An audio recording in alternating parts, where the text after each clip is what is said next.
Hello and welcome. We begin with the latest from The Hague, where South Africa is confronting Israel at the International Court of Justice over Israel's war in Gaza.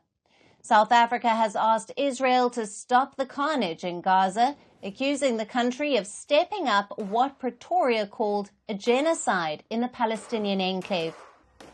When we last appeared before this court to halt this genocidal process, to preserve Palestine and its people.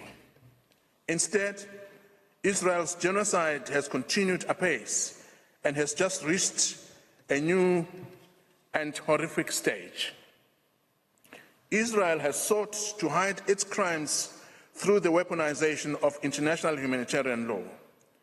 It pretends that the civilians it ruthlessly kills through its 2,000-pound bombs, through its targeted airstrikes, through its artificial intelligence systems, through its executions, are human shields.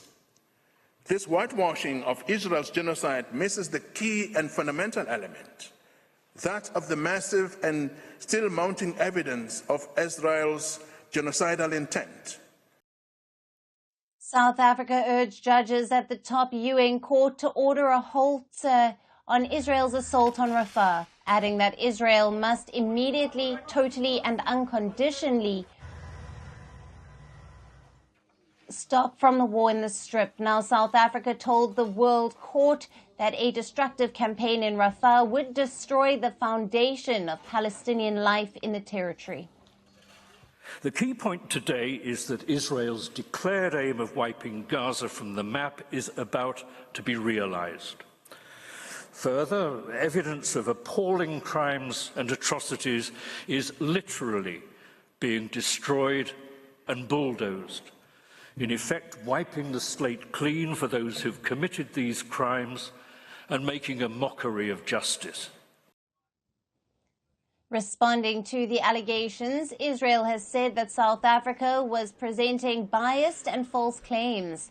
It also accused South Africa of presenting a case based on unreliable Hamas sources.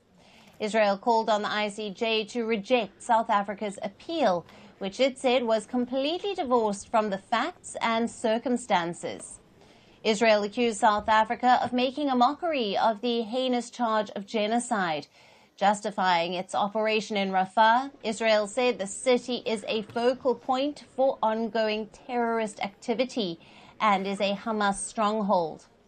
A heckler also interrupted proceedings at the World Court as Israeli officials asked judges to dismiss South Africa's request.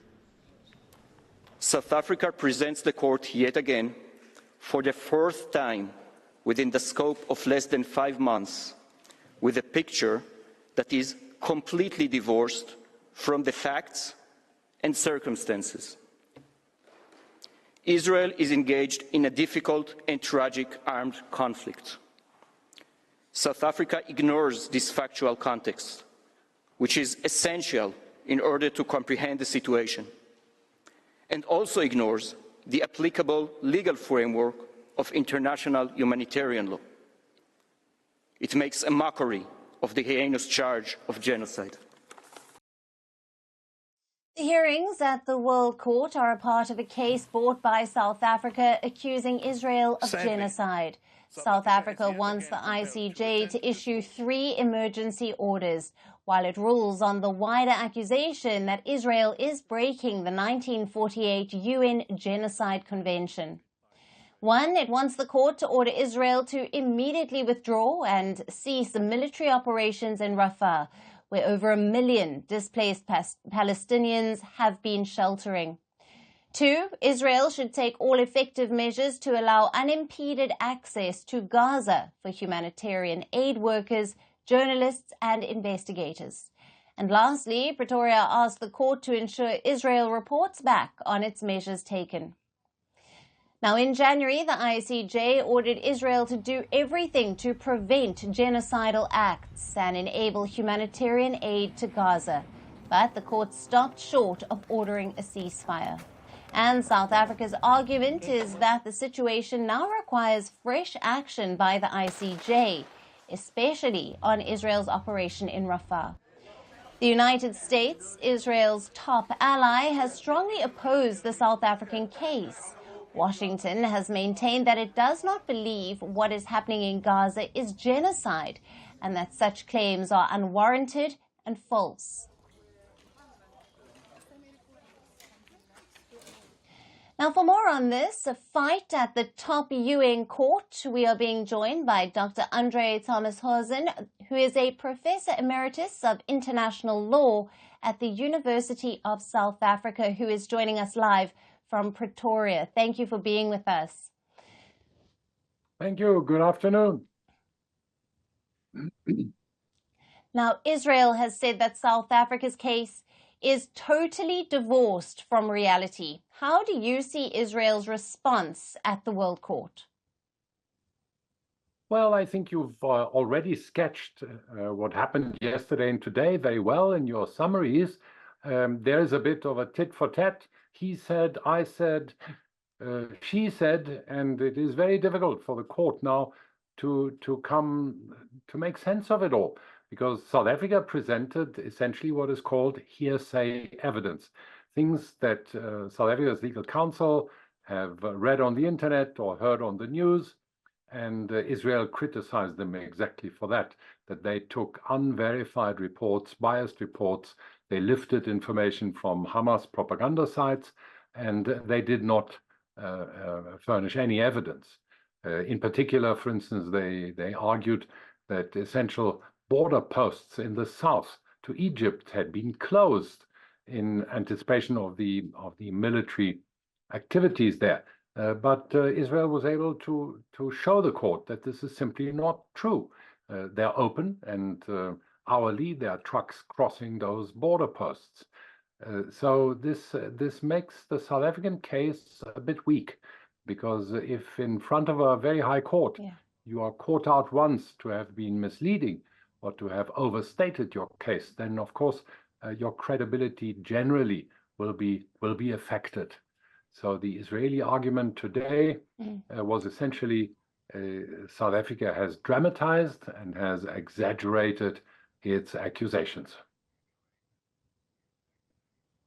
Right. And Doctor, though South Africa has received some support from countries including Turkey, Jordan, Egypt, and the Arab League and the OIC, Israel's biggest ally, the United States, has strongly opposed the South African case. Other countries in the West have also refrained from backing South Africa's case. Do you think that it exposes the West's duplicity on Gaza? Well, surely Hamas and their friends, and also maybe South Africa, would make this accusation, but I don't see a case for duplicity. Because Europe, by and large, and the United States and Canada and Australia, and I believe also India, do recognize the right to self-defense. And they also recognize the reality, the undeniable reality, that there are daily further military aggressions from Hamas units out of Gaza against civilian targets in Israel. Even today, a barrage of missiles were fired. Most of these missiles, fortunately, are intercepted by Israel's very advanced air defense systems, but some of them do get through and cause damage and kill children and kill civilians, just like there was a terrible slaughter of civilians at the onset of this terrible war on the 7th of October last year. So the right of self-defense of Israel needs to be taken into account. It needs to be acknowledged whilst there is a continuing act of aggression by Hamas. And that actually continues also for as long as there are hostages. The taking of hostages is a severe war crime under the relevant Geneva Conventions that are also binding on Hamas. So these great powers, and probably there's acquiescence by China as well, and definitely by other new BRICS members, such as Saudi Arabia and Egypt, they make it difficult to move forward on this issue. And maybe all parties involved, but especially South Africa, should understand that the court, the International Court of Justice, wasn't established, it wasn't designed to intervene in a situation of an active and escalating war. Now, Doctor, the orders of the International Court of Justice are legally binding, but it has little means to enforce them. It has ordered Russia to halt its invasion of Ukraine, but to no avail. Do you think an order asking Israel to stop its offensive in Rafah would make any significant difference to the ongoing situation? Well, I call it South Africa's judicial activism. And so far, it has not saved a single life in Gaza.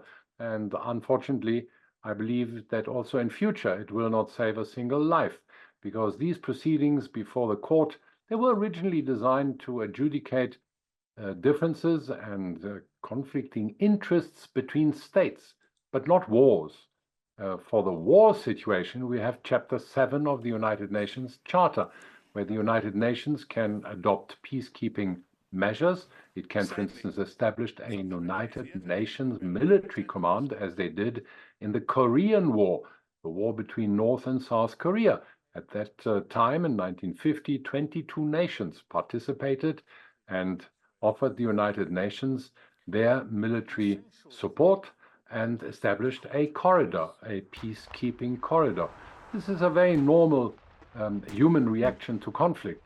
If there are aggressive schoolboys in a break that are throwing stones at each other, obviously the teachers will have to separate them and will have to intervene and stop the stone throwing. And this is exactly what the United Nations Security Council should do and could do under Chapter 7.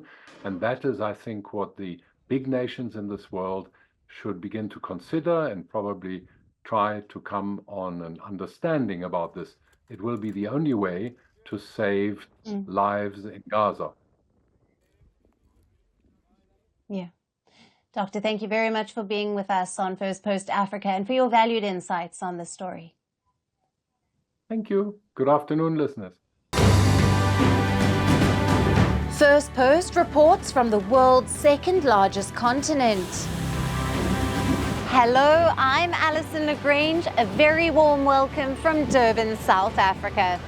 We get you the news and the newsmakers from Africa. South Africa goes to the polls on the 29th of May. I will track the election and bring you ground reports. Is it the end of the road for the African National Congress? And will former President Jacob Zuma stage a dramatic comeback? From elections to climate change to innovations and opportunities. As the world's attention shifts, we report from Africa, the heart of the global South. Join me every weekday live on Firstpost.